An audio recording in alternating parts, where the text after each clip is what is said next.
Assalamualaikum warahmatullahi wabarakatuh. Ketemu lagi di channel Rian Ferdian di tahun 2022.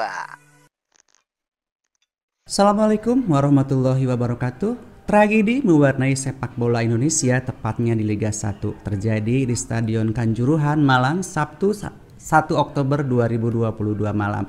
Usai pertandingan antara tuan rumah Arema yang kalah melawan Persibaya Surabaya dengan skor akhir 2-3. Kerusuhan di Stadion Kanjuruhan disebut terjadi usai para supporter Arema Malang memasuki lapangan setelah timnya kalah melawan Persibaya.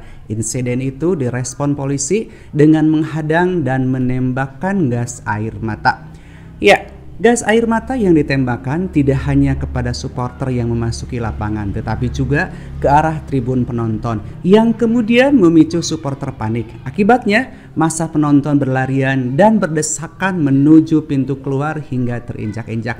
Dilaporkan 130 orang meninggal dunia, 2 di antara korban yang tewas merupakan personil kepolisian. Sementara 180 orang lainnya dirawat di 11 rumah sakit. 34 orang korban yang tewas di dalam stadion, sedangkan korban yang lainnya meninggal di perjalanan atau dalam proses pertolongan di rumah sakit. Tidak hanya itu, kericuhan juga terjadi di luar stadion. Sekitar 13 mobil dirusak dan dibakar oleh massa. Tragedi ini jelas menjadi tragedi yang sangat memilukan dan memalukan bagi kita. Bagaimana tidak, ini adalah salah satu insiden terbesar kedua sepak bola dunia setelah kejadian di Peru tahun 1964 dengan memakan korban hingga 300 orang lebih.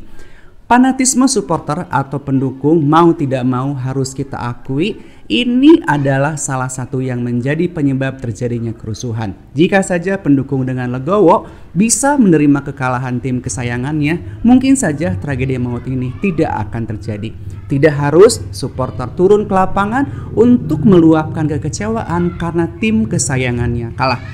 Sementara ini, tindakan polisi yang menembakkan gas air mata juga patut dipertanyakan. Karena menurut analisa saya dan juga mungkin Anda, kepanikan penonton yang turun ke lapangan dan berjubel di tribun harus diakui itu adalah karena adanya tindakan penembakan gas air mata oleh pihak kepolisian. Selain itu, tembakan gas air mata tersebut juga menjadi salah satu faktor yang membuat supporter sesak napas sehingga membuat berjatuhan banyak korban. Di lain pihak, tembakan gas air mata oleh kepolisian usai laga antara Arema dan Persebaya dinilai tidak sesuai dengan prosedur dan melanggar aturan FIFA. Dalam aturan FIFA sudah jelas bahwa penggunaan gas air mata nyatanya memang tidak diperbolehkan. Hal tersebut tertuang di pasal 19B.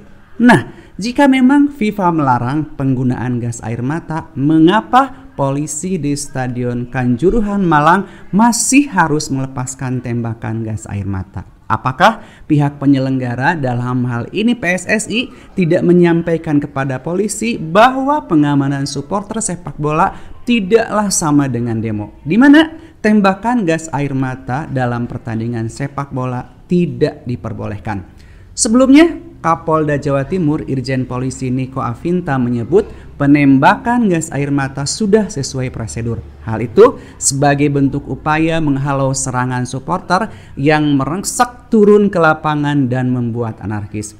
Jika ada dua pendapat berbeda antara FIFA dan polisi, lalu sebenarnya mana yang benar? Mungkin PSSI harusnya bersikap tegas terkait penggunaan gas air mata. Sementara itu, beredar kabar pula bahwa kapasitas Stadion Kanjuruhan Malang adalah 38.000 orang dan kabarnya tiket yang dicetak sebanyak 40.000. Itu artinya jika tiket terjual secara keseluruhan berarti ada over kapasitas Stadion Kanjuruhan tempat dilangsungkannya pertandingan antara Arema dan Persebaya. Jika ini benar, bagaimana bisa panitia penyelenggara menjual tiket melebihi kapasitas penonton di stadion? Melihat fakta-fakta di atas, rasanya pemerintah maupun PSSI harus segera membentuk tim pencari fakta agar terungkap letak duduk perkara yang sebenarnya, sehingga diketahui siapa yang harus bertanggung jawab dan pemicu kerusuhan yang terjadi di Stadion Kanjuruhan Malang. Menindak tegas pihak-pihak yang melakukan pelanggaran yang mengakibatkan 100 orang lebih tewas dalam tragedi tersebut. Tanpa terkecuali, siapapun yang bersalah harus menerima konsekuensinya.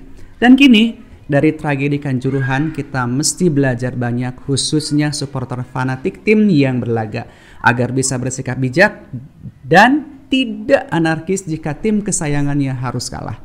Kedewasaan sebagai penonton fans fanatik jelas dibutuhkan untuk mencegah hal-hal seperti ini terulang kembali. Dan pihak pemerintah, dalam hal ini PSSI, juga harus bisa memberikan jaminan penuh kepada penonton sepak bola akan keselamatan dan keamanannya. Jika memang PSSI sudah sanggup melakukan dan menjamin hal tersebut, barulah pertandingan bisa digelar. Satu hal lagi, pertandingan sepak bola malam hari mungkin juga perlu dikaji ulang. Siang atau sore hari rasanya tidak terlalu sulit untuk melaksanakan sebuah pertandingan sepak bola. Jangan sampai sepak bola kalah karena hanya menunggu bisa tayang di televisi setelah sinetron atau program lainnya berakhir. Pada akhirnya, pertandingan sepak bola dilaksanakan malam hari yang justru rawan terjadinya kericuhan dari supporter. Tragedi Kanjuruhan ini bukan tidak mungkin akan mendapatkan perhatian khusus dari FIFA selaku Federasi Sepak Bola Dunia. Terlebih, tahun depan Indonesia akan menjadi tuan rumah Piala Dunia usia 20 tahun. Bukan tidak mungkin FIFA akan menjatuhkan sanksi berat kepada Indonesia. Dan jika ini terjadi, maka sepak bola Indonesia yang akan rugi karenanya. Akhirnya, kami mengucapkan turut berbelasungkawa kepada korban tragedi Kanjuruhan Malang. Semoga ini adalah tragedi yang terakhir yang terjadi di sepak bola Indonesia. Dan ke depan, supporter bisa lebih bersikap bijak dan dewasa mendukung tim kesayangannya. Dan semua pihak lebih antisipatif lagi dalam menggelar pertandingan sepak bola di tanah air. Saya Dimas Fat, terima kasih dan Assalamualaikum warahmatullahi wabarakatuh. Terima kasih sudah menonton. Jangan lupa subscribe ya.